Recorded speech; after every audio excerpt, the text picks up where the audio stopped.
This will be the last video on immigration, and in today's video we are going to talk about why Canada is no longer ideal destination for immigrants. Canada used to be a model of immigration systems around the world that governments could cite it. Look at Canada, how it is conducting its immigration system, but that is no longer the. We are going to look at why it's no longer ideal, the measures that have been taken to try and correct it, and the consequences of those measures on communities that were served by immigrants. Canada used to have a target figure of immigrants per year. 500K was the target of the government of Canada. Houses were not being built proportionally. They were bringing these people, but they were not providing the infrastructure which is proportional to the number of people, and also the influx of temporary residents. Temporary residents, we are looking at the international students. As I said in the last video, that wherever you are in the world, you can apply. We have a lot of people come from countries like China, India, and there are several African countries to study in Canada and go back. Influx of these temporary residents, such as international students, has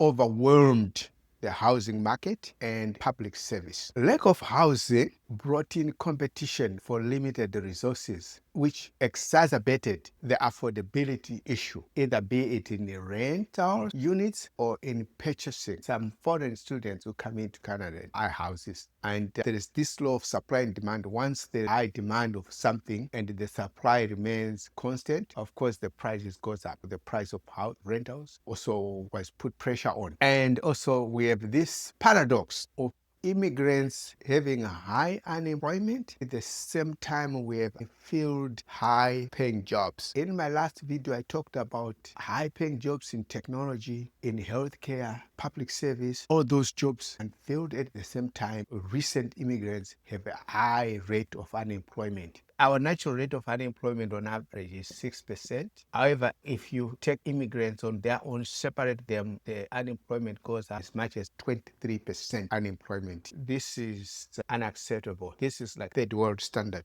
The quarter of 2024, we had job vacancies in healthcare, in technology, and in skilled trades. In skilled trades, we are looking at such as builders, electrician, plumber, and etc. The problem is many immigrants face barriers on credential recognition and the lack of Canadian experience. As I said in the last video, that you are recruited in your country by immigration officials. You are sold this dream. Canada has jobs, and they are not guaranteeing you any job. They are letting you in the country, and then you have to look for work. The industry doesn't recognize your foreign credentials. At the same time, they are demanding Canadian work experience. The first 9 months of 2024, we had applications for refugees, which were made to Immigration, Refugees and Citizenship Canada, abbreviated IRCC. And also now this created a backlog on the application. This is a very high fee because this is all put together with this number. With this adds up to this, because this I said it's IRCC, which stands for Immigration, Refugees and Citizenship Canada. They'll be processing this at the same time. This will add up to this, and this becomes like 635,000 applications to be processed.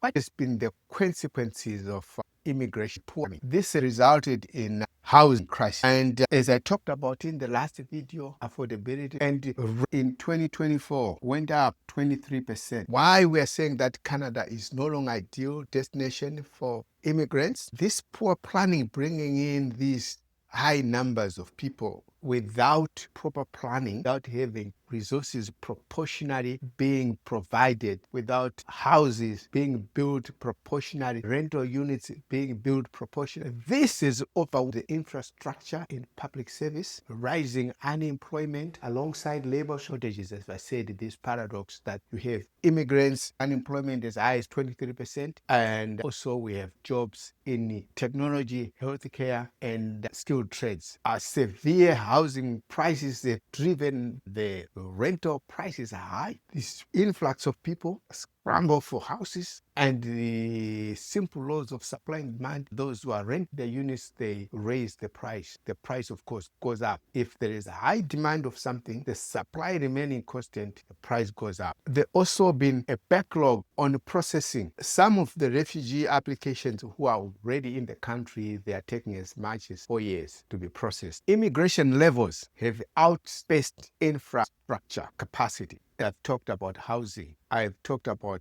the refugees' medical care is provided by the government as you come in, because they are not on the Canada healthcare system yet until they become permanent residents, where they'll be issued this provincially provided health card, and their healthcare falls on the responsibility of the federal government. Now, the federal government looked at everything, and there has been a policy reversal. Canadians are justifiably proud of our immigration system. It has made our economy the envy of the world. It's how we've built strong, diverse communities. It's how we've demonstrated that differences can and must be a source of strength, not a source of weakness for communities and society. Immigration is vital to our future. And as a federal government, we have to make sure that pride, that faith in immigration is not undermined. We've been through a hard time these past few years. COVID stopped everything. When we started to emerge from it, workers were in short supply. Things we needed weren't going to market, and prices started going up, so we acted. We made sure that our businesses had workers. Our economy got moving again. We actually experienced the fastest jobs recovery after the pandemic in the G7. Now, it is time to make the adjustments to stabilize the immigration system that we need and get it working right for Canadians for right now. Today, we're announcing that we will reduce the number of immigrants we bring in over the next 3 years, which will result in a pause in the population growth over the next 2 years. This builds on our previously announced measures to cap international student permits and reform the temporary foreign worker program, all of which we are implementing with a single aim: stabilize our population growth to give all levels of government time to catch up, time to make the necessary investments in healthcare, in housing, in social services to accommodate more people in the future. Our immigration system has always been responsible, and it has always been flexible. And so we are acting today, because in the tumultuous times as we emerged from the pandemic, between addressing labor needs and maintaining population growth, didn't get the balance quite right. With the plan we're announcing today, along with previously announced measures, we're making our immigration system work better. Far too many corporations have chosen to abuse our temporary measures, exploiting foreign workers while refusing to hire Canadians for a fair wage. All while, under the watch of provinces, some colleges and universities are bringing in more international students than communities can accommodate, treating them as an expendable mean to line their own pockets. That's unacceptable, and it needs to change. Businesses should no longer rely on cheap foreign labor. My message to them is that there is no better time to hire and invest in Canadian workers. Our international student cap is dealing with exploitative colleges and universities, but all institutions need to take it upon themselves to be more responsible. And every step of the way, we need provinces and territories to work closely with us too. I'll cut straight to the chase when it comes to permanent immigration targets. This plan is probably the first of its kind so far as it integrates and responds to a lot of criticisms that we've received in the past.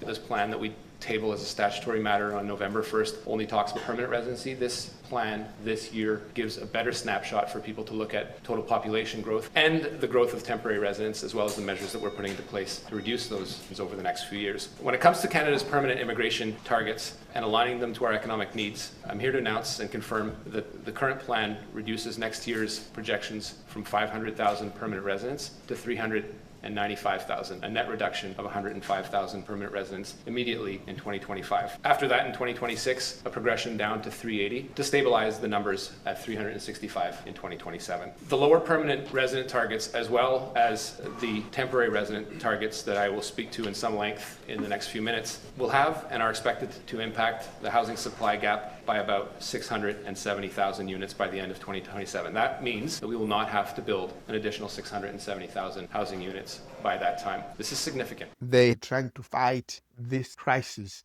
they have tried to change a few things. They've reduced this number from 5,000, their target figure. Government has restricted low-wage temporary workers, foreign workers. As I talked in the last video, we have these temporary workers, seasonal workers who come from places like Mexico to work in agriculture, and there are also other eastern provinces on the east coast who bring in temporary workers to work in the fisheries. Government has restricted low-wage foreign workers. They are reducing the annual target for permanent residents, this figure, and there have been a 2-year reduction in student visa.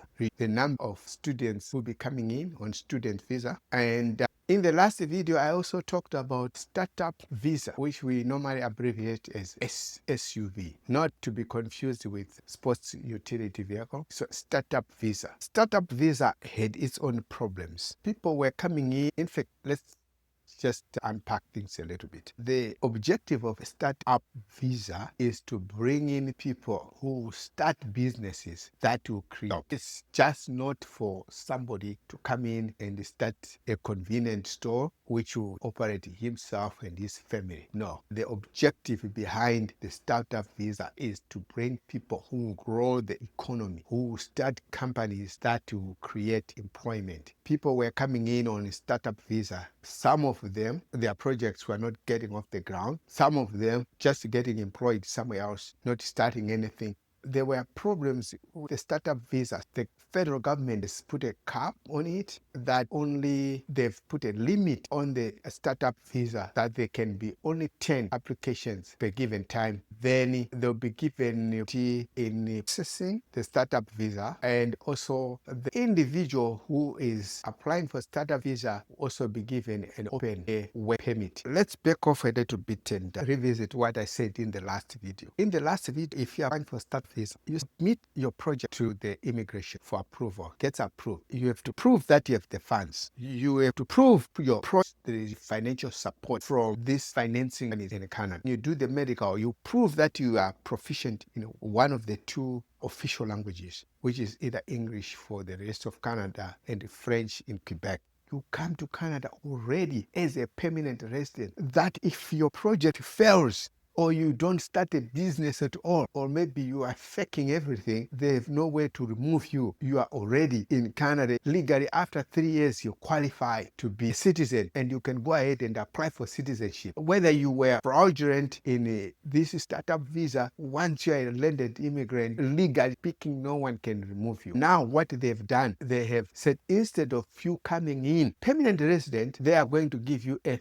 3-year open work permit. You come in and you prove that everything is okay, you apply for permanent residence and apply for citizenship after 3 years of being a permanent resident. We have to continue to fix the immigration system. The government has to be aligning immigration level with the infrastructure capacity. And they have to bring up skilled immigrants who can fill up labor shortages. In order now to deal with this situation, again, as to continuing to fix up the immigration system, the government is aligning immigration levels with the infrastructure. They have to be a collaboration between the immigration, Canada, and the industry so that they can bring in immigrants who can fill in the labor shortages. As I said at the beginning, that paradox of unfulfilled jobs on one hand and unemployment on the other. As these immigrants come in, their credentials are not recognized, lack of Canadian experience, survival instincts kicks in, somebody end up picking up just an ordinary job, just a low-wage job. Some of them end up picking up those 2-3 jobs which I talked about in the last video. So now they have to be a collaboration between the government and the industry so that they can bring in immigrants who can fill in the labor shortage, who can fill in those high vacancies in technology industry, in skilled trades, and in healthcare, shortages of doctors and nurses. There have to be a rigorous oversight of mechanism across immigration program. We have to be collecting data that will inform policy decision effectively. And the federal government and the provincial government must coordinate. That's how we are fixing the immigration system, the skilled immigrants who can fill up the labor shortages. So that means coordination between the immigration officials and Immigration Canada, the IRCC, Immigration, Refugee and Citizenship Canada, have to collaborate with the industry. Let's look at the impact on the measures that have been taken. The measures that have been taken, like reducing the number of foreign students, reducing the number of foreign work, reducing the immigration target. Has driven economic growth for years. As I said, that Canada's economy has always been driven by immigration.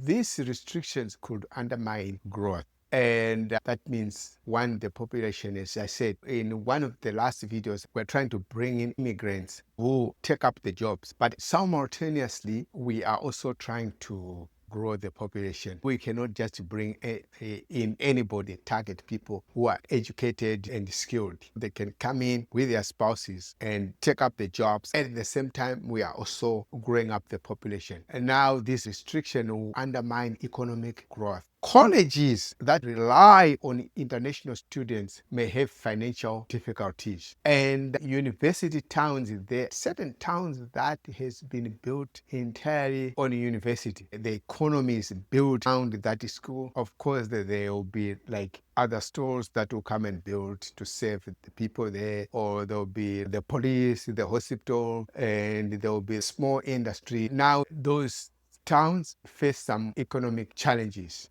Also, through immigration, we are trying to grow the population of Canada, which is only 40 million, country that is larger than the entire European Union, larger than United States. The population is only 40 million. If we reduce immigration, we are going to experience slow population growth. Canada no longer ideal destination for immigrants. We thank you for watching, and please hit the subscription button right now. Hit it, smash it, crush it.